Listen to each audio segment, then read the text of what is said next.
So allow me now to introduce you the moderator of the next panel, who will take command for the rest of this session, Mr. Vrettos, as I said before, marine security expert from Greece, RINA.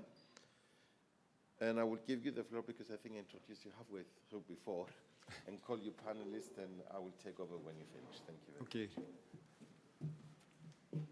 So, hello to all.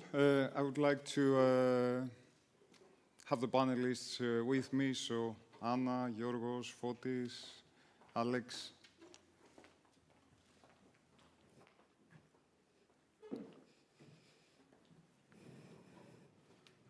Should we see it based on the photos? Wherever you want. Let's follow the photos, okay.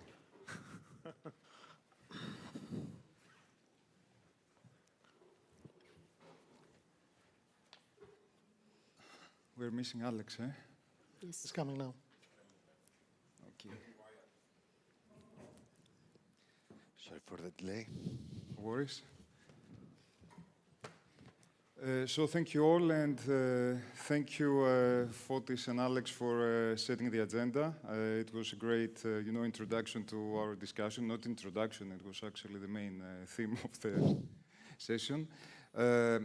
We have 6 questions, 6 topics that we can start our conversation. Of course, the audience is feel free to make questions to us. It's going to be an open conversation. I believe the first topic about the ICT drivers has pretty much been covered by both of you. I don't know if you want to add anything on that. So the ICT drivers for change in shipping, and if they pose security challenges. We talked about increased connectivity, about the unification of different communication channels, even up to the skills of end users and how they advanced and how those are create problems. So would you like to mention something on that, any of you? Maybe, Anna, let's start. I would like to mention that cybersecurity, to my point of view, has been one of the greatest ICT drivers for change for the past 3 years. And I believe that it will keep on being the driver for change, but also the prerequisite for adapting new technologies. One more ICT drive for change is the ongoing change of the satellite infrastructure regime, which will lead to higher internet speed and lower costs for the internet on board. This is one of the upcoming challenges, but also facts of the near future. It's also an opportunity, eh? Mm-hmm. For all of us. Thanks. Anybody else? Alex, Gkorgkolis? I think we pretty much covered it in total. Fotis, you want to say something? I would like to add a comment on the satellite communications. We should expect to have more data and more capabilities, but not to lower cost. Let's be realistic on this. Okay. Yes, you're right. And the bigger demand. Bigger demand, of course. Because all the third parties, the vendors that want to have data outside the vessel. Yes, but even now I can recall when I started joint shipping 5 years and a half before, the amount of data used on the vessel was about maximum 30 gigabytes per month. Now we have exceeded 150 and more. Even if we keep having some limits, especially on most of it is crew. Yeah. I think for all of us, this is how it works. But of course, more data will come from devices, from systems, but I think most of it will not be the majority of the data will be exchanged. The difference will be on the priority and the quality of connection is needed. For specific applications, you will need systems that provide low latency. for crew, internet, and AVC, doesn't matter a lot. So you need to set priorities and pay, of course, the cost of it. Yeah. I think this is how it will Go on happen in the future, yes. Do you feel that you have the tools to do the traffic prioritization that you want, since you touched on that? I think this is one of the biggest technical challenges, because it's not, the criteria should not be only technical, should be also priority based on the need, Business needs, and business operational need, needs. based on what is requested time. It is complex, and I see that satellite providers and vendors are moving on this direction because they expect also this. I cannot predict if they will be able to implement sufficient systems for this. I think they do, but it is also good for us to look around that systems that and technologies that can provide SD-WAN technology is there in different flavors, more sophisticated, less sophisticated, and can provide this kind of capabilities. Okay, thank you. So you can all agree that ships are no longer the isolated entities that used to be in the past. So when it comes to security controls, they frequently place restraints on company routines. So do you share this approach? How confident do you feel when implementing security controls on board? Is it easy to adapt? Is it easy to do the basic to implement the basic cybersecurity steps, to have the basic measures? Who would you like to start? Maybe Yes. Anna? Constraints will always lead to complaints. So it is difficult to implement if there is no support from top management, but also from key personnel in the office. If we have the support, then it will be passed to the crew members as well. The key point is to learn, to have people who are involved in the decision-making understand the risks and the measures that are being taken to face them. In case we have this support, I think that it would be an easier task to... Do you feel that this is happening? In my company, it's happening, and we are grateful for that. I'm not sure if it's happening anywhere else, but the incidents that have happened in the near past show that they are frightened. They're afraid of. So they avoid doing silly stuff because of fear of what will happen. I believe that this is also the ICT drive, the fear of the ICT incidents, cybersecurity incidents. Mm-hmm, mm-hmm. Okay.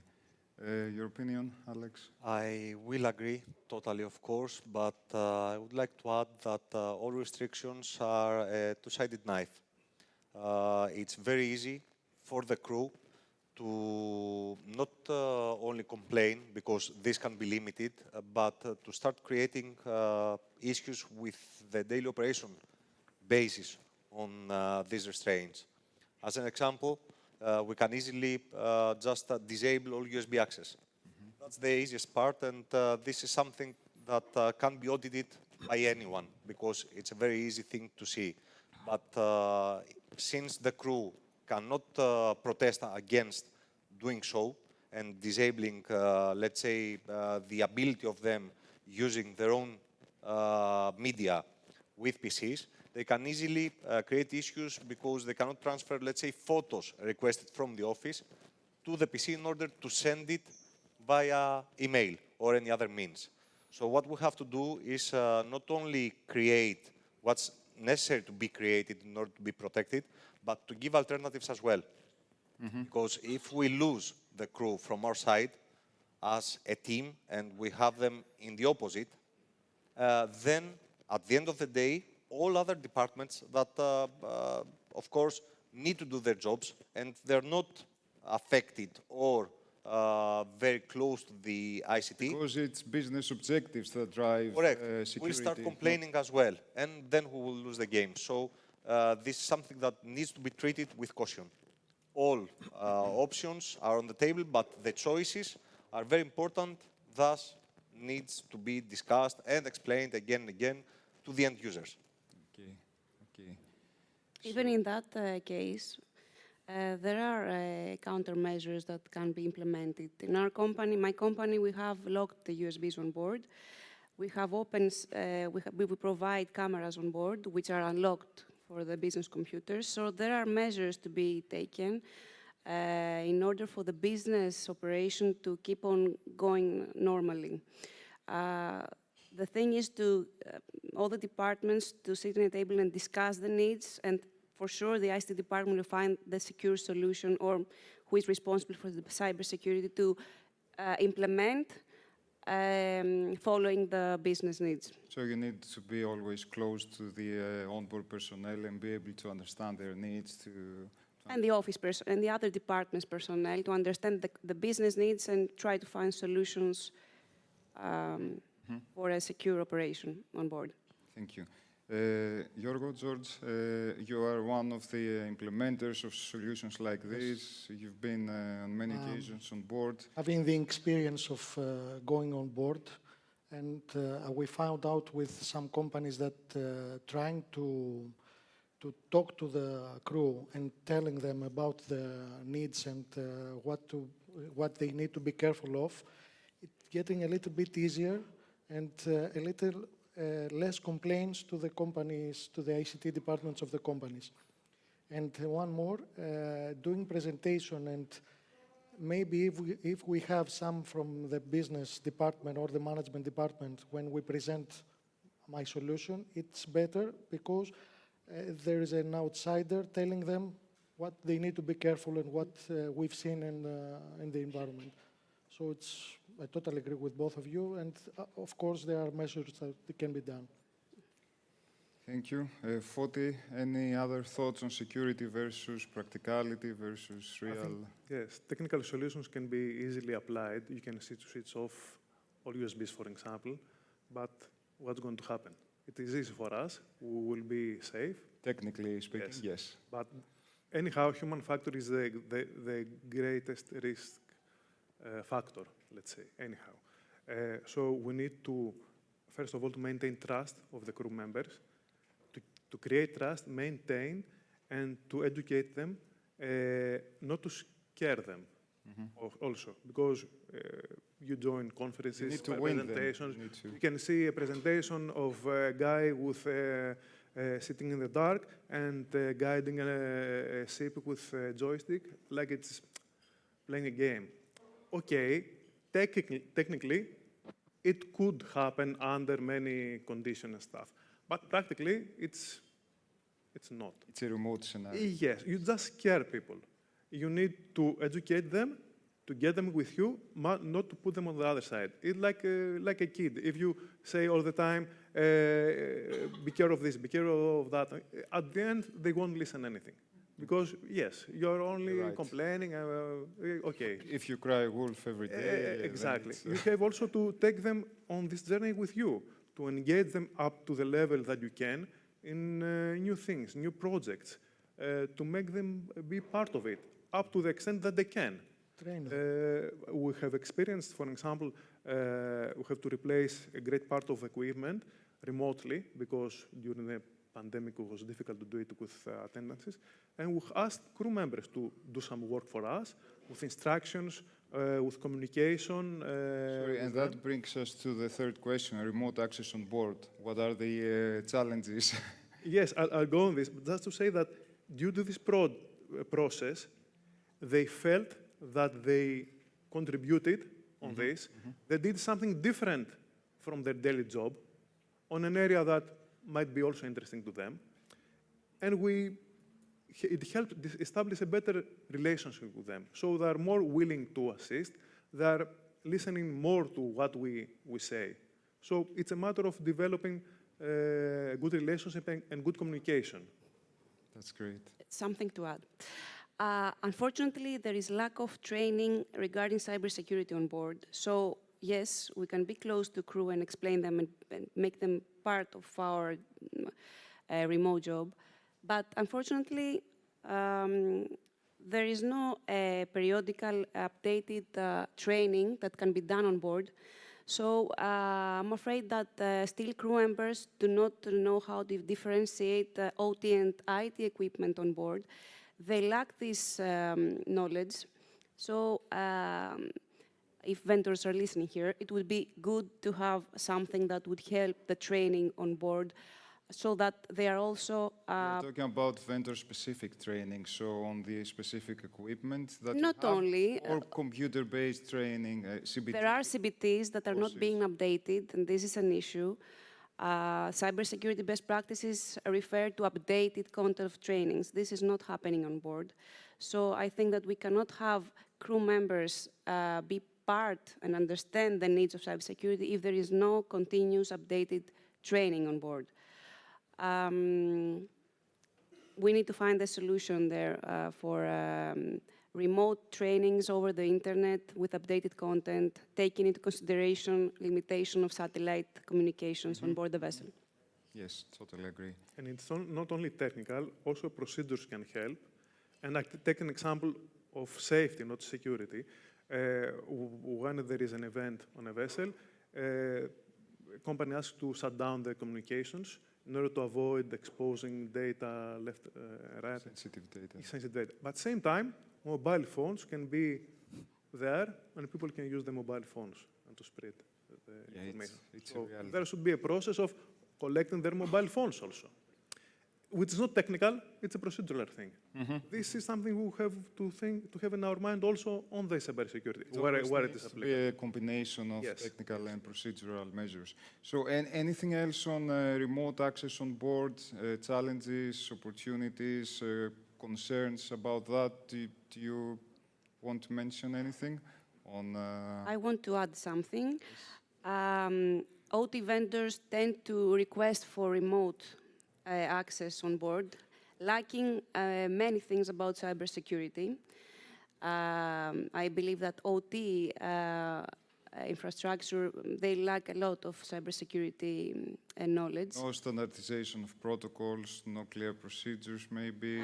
Not secure ways of requesting access physically or remotely on the OT equipment, and this is the frightening part of dealing with OT on board regarding cybersecurity.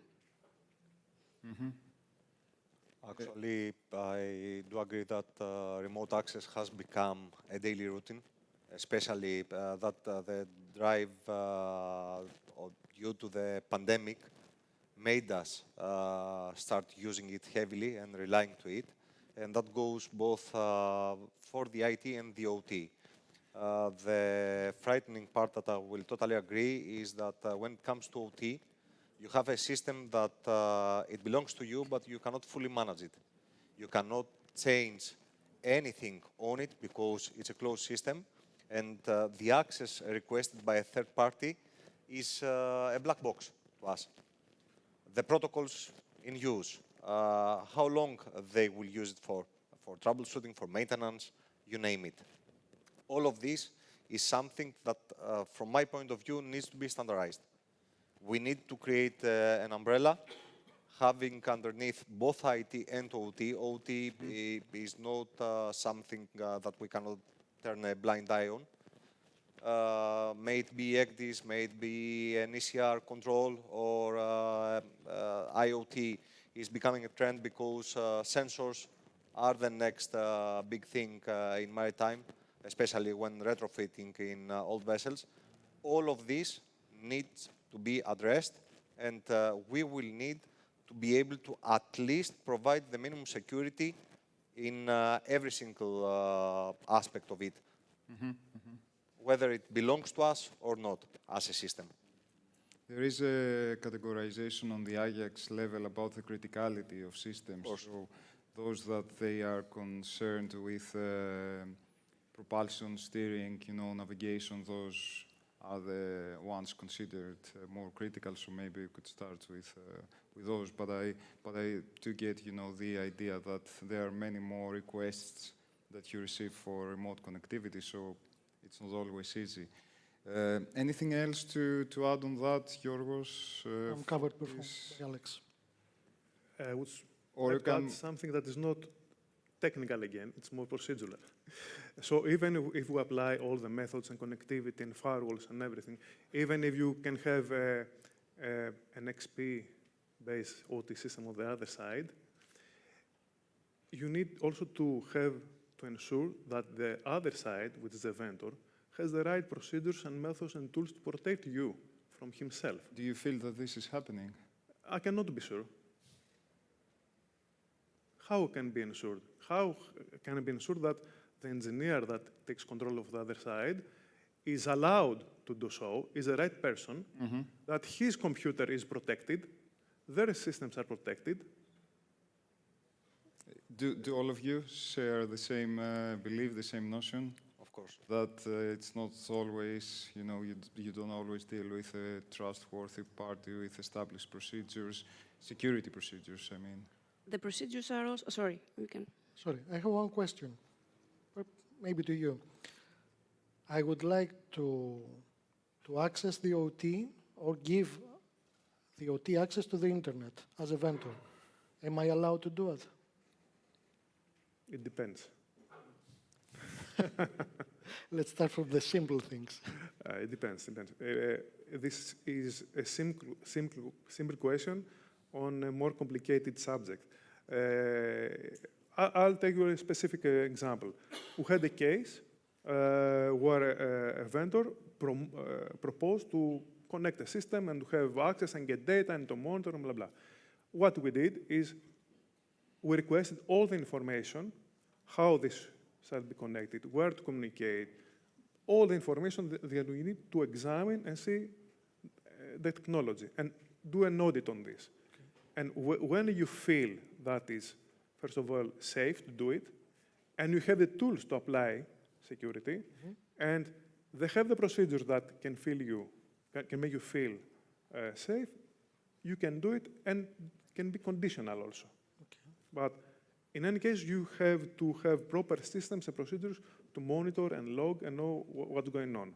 Even if everything looks fine and under the specs, you should monitor. This is also a good opportunity to discuss about NOC and SOC.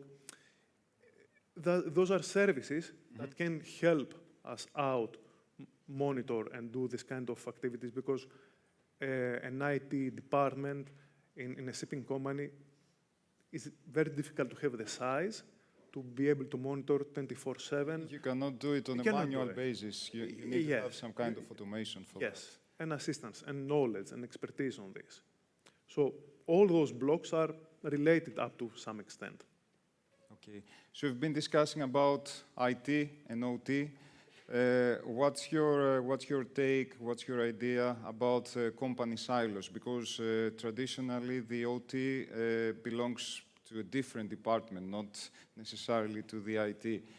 Do you feel that the IT manager, the cybersecurity manager, are part of the decision-making process? They are integrated. How do you feel about that? Thank God for COVID, because the last years have given great opportunity for the IT managers to be part of the board discussions and cybersecurity as well. So yes, we are part of we currently are part of the decision making and meetings that are being held among the key personnel. We are considered key personnel. Yes, yes, we do. That's great. It would not be fair not to include us. And I have a recent case study. We had to choose some flow meters that would be installed, retrofitted on board our vessels, and the data out of them would be transferred ashore. So it wouldn't be fair not to include us and pinpoint us in case of something went wrong down the road. So due to cybersecurity, I totally agree. Everybody is aware and fully understands our role. So we cannot, of course, as IT, judge the specs of the actual device or the actual project, but we can, let's say, put a dime in it regarding what we need to have in order to be as possible, as covered as possible for the cybersecurity, In for terms of the data protection. standardization or policies or Correct. way of So everybody, at least nowadays, has started thinking of it. They are including us in meetings, they are including us in presentations. We have the freedom to ask a priori some data that we need in order to make a sophisticated comparison or decision, because at the end of the day, the burden of protecting the data will be on us. That's good to hear. I bet this was not the case like 10 years Sure not. ago. So we can all agree that we are in a better position than what a few years ago was happening. I mean, with that division. So anything to add on that? Or It is more common to have a paragraph or a part mentioning cybersecurity on the requests or RFQs or even in product descriptions, which is a good sign. But of course, classification Something like societies could help on this direction. Okay, so you are giving me a pass for the next question. The role of classification societies. Do you feel supported by classification societies, just burdened, or you feel the classification societies on cyber, they're a bit distant? Just to say a few words that, the IMO started with cyber risk management on the enforcement from 2021, but it was so broad that you couldn't do much more with that. Now I have the new Ajax regulations, two unified requirements, E26 and 27, about cyber resilience of ships and the equipment that goes on board. But they are going to be enforced in 2 years from now, 2024. I don't know if you had the chance to see them. So for all of us, it's going to be a learning, a steep learning curve. But how do you feel at the moment? Do you feel supported? Do you feel that classification societies, they're fulfilling their role?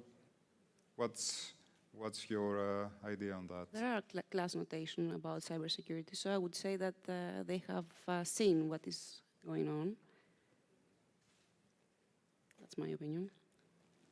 Is it something that you use, that you see something that could make use for, could make easier your daily job to go for an additional class notation, for example? It's not an easy job to do. You have to follow many procedures. You have to follow the procedure from the class society. So it's not an easy thing to do, but there are ways to go toward that direction. All of you, you're feeling that we are in at least the right direction, maybe not... For sure, we are in the right direction, but from my point of view... the negative things we can discuss about, if you have. That's not an issue. Honesty is an asset. The thing is that from where I stand, we're going to need the class society more than ever, because it's, let's say, early steps for the class society to get deeply involved with ICT. Normally, the classical position of the class was to assist the vessel in various areas, but never IT.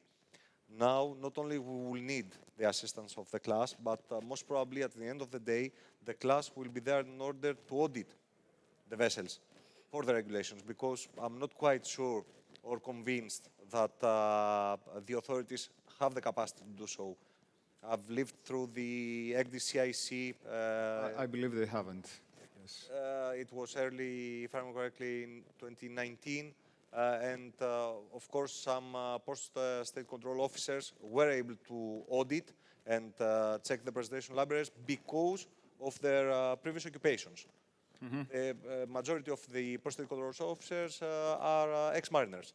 So they know how to deal with specific equipment. But coming down to cybersecurity, either things will vastly change and trainings will take place in order for the postal control of each country to be able to audit and check, or this will be delegated to the class. I do believe that the second is by far more possible and possible to take place. So we need to set the pace, we need to be in contact, because the class is there. Need some certain expertise to be able to correct. do that kind of work. In order to create how this can benefit mutually the class and the companies. Great.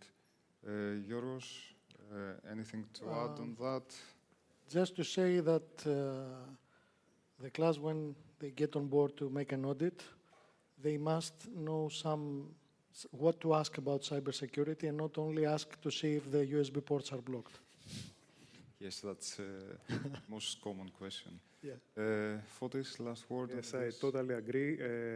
Not even that, or even read the list, or this is checked. Okay. Exactly. Systems are getting so complex that it's impossible for anybody on So board it needs to to check. become more realistic. More realistic, not only on, and to help us secure, because compliance doesn't ensure security. Yes. Okay, this is for true. And also, there is a general practice, not in maritime necessarily, in general. When you need something to be implemented, you may ask the auditors to make a note on this and bring it up to the management. Same way, it is very useful, the class societies, to bring up the value of the cybersecurity measures in order to help us out implement it. Again, not to panic people, not to create too much noise, but to be realistic also. We need to Realistic go- on the audit also. Because it has to be hand to hand and to have real results. Exactly. Not only to create some, to make some notes and some. Would you also be willing to see the role of a classification society doing active scans on your network? So instead of just having a checklist and checking, boxes, would you be willing to give access and have a probe and check, for example, if indeed you have the asset inventory that you claim to have, or you have numerous more devices that they are not even there? Would you feel comfortable with that? In the long term, it will be something like this. There's no other way. No other Or way you to believe check that's kind of it will happen. It will happen. You cannot check it any other way. just with an Excel sheet and Yes, of Just course, manual, considering that we will not have to respond in small and stupid remarks, or don't have this slight part of configuration there. yes, here, you cannot and go to go and to a great present it. level of detail because you have numerous Yes, systems on yes. board. It never ends. Cybersecurity never ends. Nobody can guarantee and say, my systems are 100% secure. And each vessel is a complex entity. It's Have- like a small factory or a big factory. Realistic approach is the key. So, and the last one, the risk from third-party IT systems or OT systems. Do you see that as a challenge? I think we touched upon that during our conversation. Would you like to add anything with that, on that? One more comment would be when third-party representatives for OT equipment go on board, you see them using USB sticks, maybe personal ones, for connecting on the OT equipment. Currently, there is no way to stop them because they are attending the vessel to give a solution, to make the appropriate updates. This also shows that OT vendors' lack of cybersecurity in a holistic aspect. We need to have improvement on that. We have even seen, you know, from the class side, we have seen requests for OT coming with Wi-Fi connectivity, and they request, you know, OT equipment to be connected via Wi-Fi. I don't know if you have faced something like that, if you feel comfortable. Yes, but after that, it's a matter of procedures and what you allow to be connected on your system. So protocols, encryption, way of... And procedures, because you're not on board, you have people there being the representatives of your procedures. And segmentation of networks and all these things. OT, business network, crew network are required to be secure. Mm-hmm. Thank you. Anybody else would like to add something or just give the floor? Actually, a small note that in an ideal world, whenever somebody attended on board, an IT, a dedicated IT, should be there to supervise.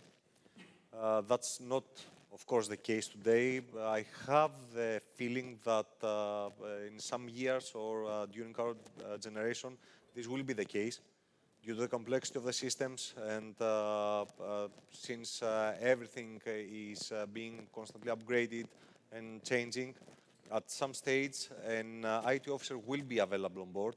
But up till then, what we have to do is to at least have procedures, mutual accepted procedures from the third parties and the managers, because at the end of the day, we are both stakeholders for the good operation of each device, in order to ensure that we're doing the best we can to protect the equipment, the data, and the safety on board.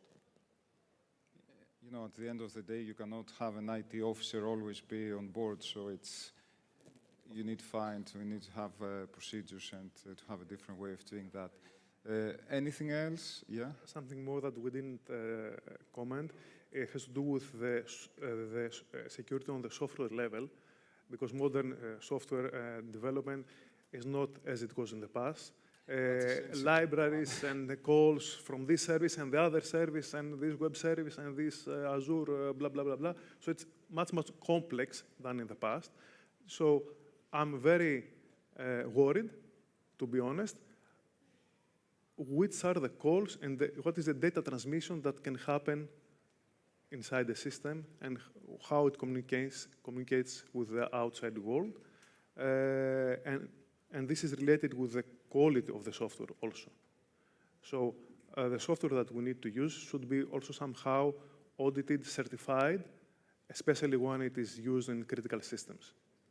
And I think many times it's like a black box to you. You don't get access to the source code. Exactly. It's not easy, even if you got access, it's not easy. And even it's more risky if you decide to implement a custom or application that a company will build for you. It is difficult to control and say what is happening there. They can ask you, we need to whitelist several this different and that libraries and we need access to Azure, we need access to Google, blah, blah.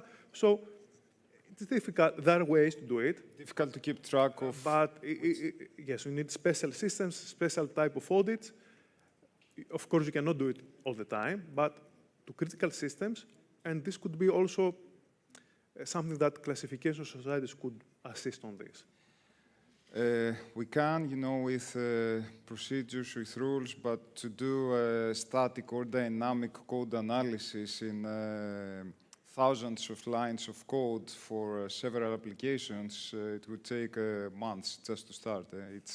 It's not an easy process to say that we want to check the Office suite, for example, for vulnerabilities. It's a constant chase, so it's what is the reality that we're facing every day.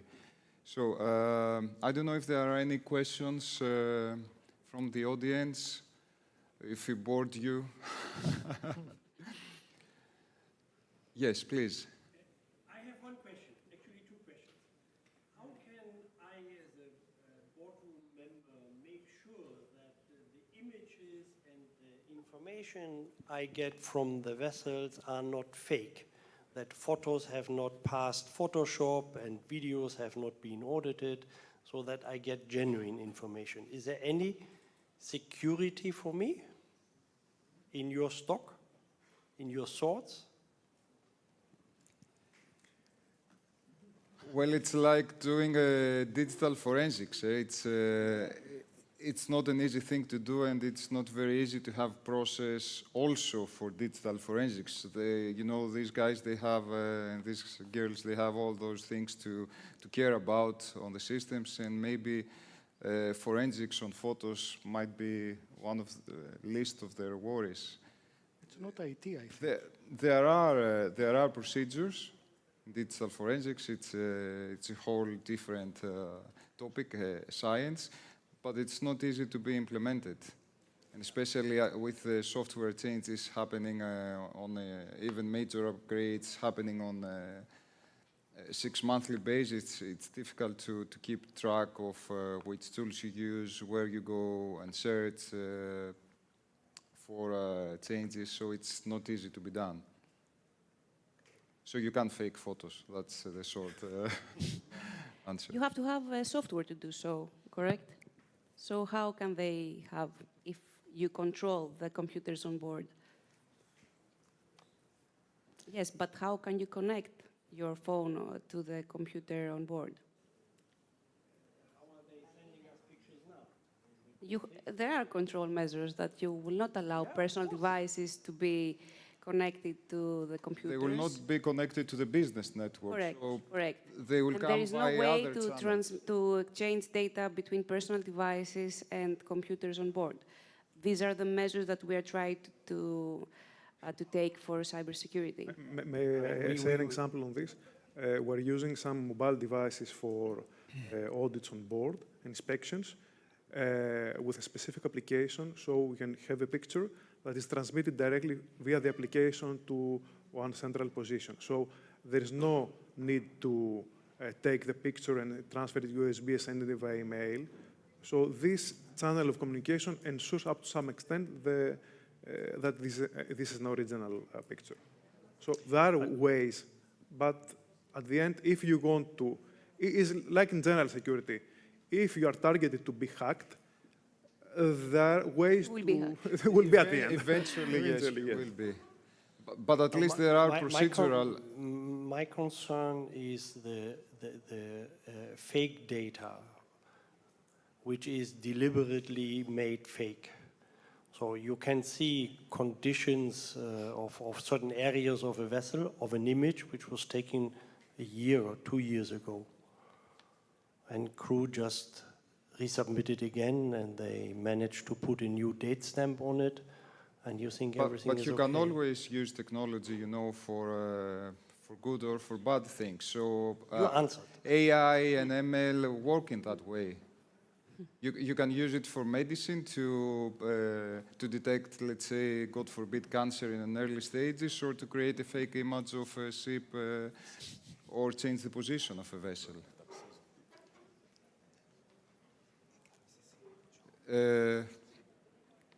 Are you covered with? Okay. Unless there are any... Yes, please. I have first to make a comment and then to address a question to the moderator of the panel, Mr. Vrettos. As representing one of the major flags, I must confess that I should express my appreciation that classification society will be in a position to do the job for us. That means to ensure that the ships will be adequately protected against cyber security. We never mean to replace. We always mean to... Of course, and be sure that we will be in a position to monitor you while executing your job, because it's also written on our mutual agreement. This is how it should be done, yes. And in our agreement, there is also a reference that unless we express otherwise, we accept also the Ajax unified interpretation. And my question, I need a clarification in respect of unified interpretations or requirements that will enter into force in 2024. I have the impression that is only for ships contracted after that day, and not January 24. and not for the existing fleet. So it's limited only to new ship contracted after that date. Yes, that's totally correct. On the other side, on the other hand, we have the IMO guidance on incorporation of cyber risk management. And at the moment, we are we are working on the Ajax level on security measures on in-service ships, but still there is no decision on that, so we have to wait and see. But probably, at least this is a personal idea, that we should do something on ships that they are new and they're going to be used, they're going to be in service for the next 20 years. So even though they are not totally new, they are the majority of the vessels existing out there. So probably we should be doing something on that. I don't know what's your opinion about that. Should regulations, new regulations, stricter ones, should come for the ships in service, or things should stay as they are? On ICT doesn't make any difference. It should be similar. New or old. You're already implementing the control, so for you it's the same. Fleet unification regarding IT systems is not some new idea. Whatever we do normally as IT starts with a pilot and gets implemented to all the fleet, may it be old or new. So of course, since we have our SMS that projects any changes made on the IT due to cybersecurity, then of course we will have no issues dealing with old, new vessels, etc. Okay. I have a question regarding the Ajax, and especially with E27, which is stating that we should provide to class society very sensitive information, such as network flow, protocols, what systems we have on board the vessel. Well, protocols are not exactly sensitive information. Protocols is something that should be discussed if I'm using openly. TCP or UDP protocol, and which one protocol, basically I need, all these are sensitive informations, and of course the connectivity between the systems. So I have to submit it to any to the class society for approval. And of course, on E26, mentioning that I should audit my subcontractors if they're secure. So how the class will respond to me if I ask them to explain me or prove me that they're secure, and this information that I'm submitting to the class are not going to be hacked or is not going to be leaked by any way. So these informations are actually secured. So data that remains within the class. Exactly. Okay. And you're talking from a ship owner perspective, or from the shipyard, or Ship from owner. Ship owner. So actually, classification societies, they are bound by confidentiality. So whatever you do with classification societies should remain classified and cannot be shared with anybody else. So that's the basic principle. And then it comes down to the actual cybersecurity measures that each classification society employs. That's more what are you thinking? At least I can speak for the classification society that I represent, that we're doing our best, and we have most of the, all the modern security measures that exist. And at least all the big classification societies, they're going the same direction. Can you say that we are 100% secure? No. I think nobody, even from the panel, can say that we are 100% secure. But things are not as they were in the past. We are in a far better position. Okay, so all the classes will accept any auditing from any ship company to make sure that you are secure and I can submit this classified information to you? I think you are allowed to do so. You are allowed to ask about our security controls, what security measures do we employ. So it's part of the game. Yes. Okay, thank you. And happy to do that. It's part of the zero trust. It's a common target. It's not only for a ship owner or shipyard or class. We are all in the same game. Hello, everyone. Dimitris Armenis from ABS. I would like just to ask your opinion regarding the collaboration between classification societies and satellite service providers on the concept of cybersecurity, especially for the last mile that connects the ground station to the offices. Should we working closer, or should we be taking different steps in providing these services? I totally agree. Should be working closer. So all classification societies, we are on the same game, and we should all agree on the, on a basic level, on what you do, in which direction you go, and how we talk to the manufacturers. And this is what we try to do on the Ajax level. I think, I don't know that, I couldn't say that we are 100% ready, but at least we are in the right direction. So yes, more enhanced coordination should be happening. And as we speak, we have, even from the, this geographic area, we have, I think, 2 or 3 Ajax levels, Ajax members on the cyber systems panel, that they are from the Greek maritime community. So coordination is happening. Moderator, thank you very much. Thank you all. Thanks. The only reason I'm interrupting is because you're going to have lots of time to discuss during lunchtime. But I let you finish and conclude your panel with your panelists Thank for you. a minute.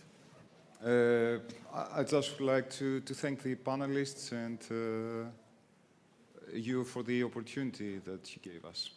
Thank you. Thank you very much.